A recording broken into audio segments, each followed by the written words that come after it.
Welcome back to CBS 19's streaming newscast here at CBS 19 News at 6.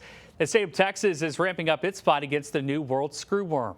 Today, U.S. Agriculture Secretary Brooke Rollins joined Texas Governor Greg Abbott and Agriculture Commissioner Sid Miller to lay out their prevention plans.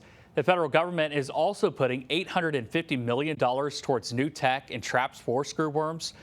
The U.S. halted livestock trade on the southern border back in May after a screwworm outbreak in Mexico. They say this dangerous pest, could devastate the state's livestock industry. Agriculture Commissioner Sid Miller says the screwworm, a flesh-eating maggot not seen in the U.S. in decades, is inching closer to the southern border. Reporter Copeland Welch has the latest on the aggressive actions to try to stop it before it spreads.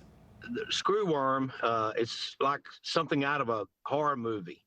It's a flesh-eating maggot. I mean, I couldn't get any worse than that. The last screwworm outbreak in the United States was in the 1970s. Back then, the Texas Department of Agriculture used sterile flies to eradicate the pest.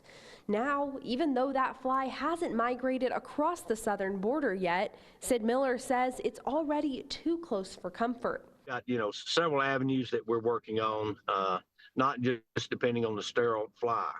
We need 600 million a week of the sterile flies, and we only have 100. So it's going to take 3, probably 4 years to ramp up production facilities to get to that number.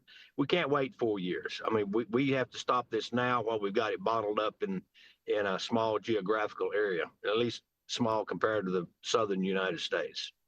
This is why the TDA is taking what they say is a smarter, faster, and stronger approach. We've got a fly bait that will kill 90% of the screwworms. We're developing that.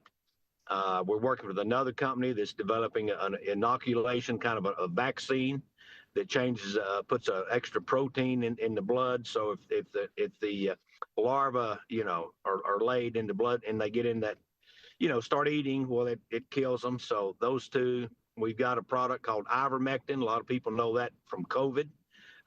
And it's very effective. It'll prevent or cure anybody or any animal that has it. Just give them some ivermectin, it knocks it right out.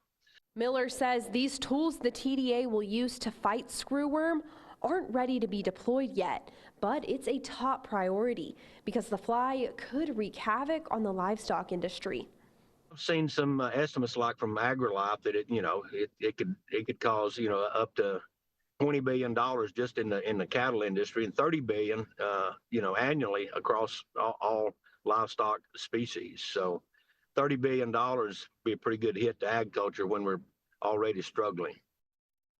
And people who think they've seen that fly-spreading screwworm are urged to contact the Texas Department of Agriculture at 800-835-5832, and they will test a sample to identify it. Now let's go.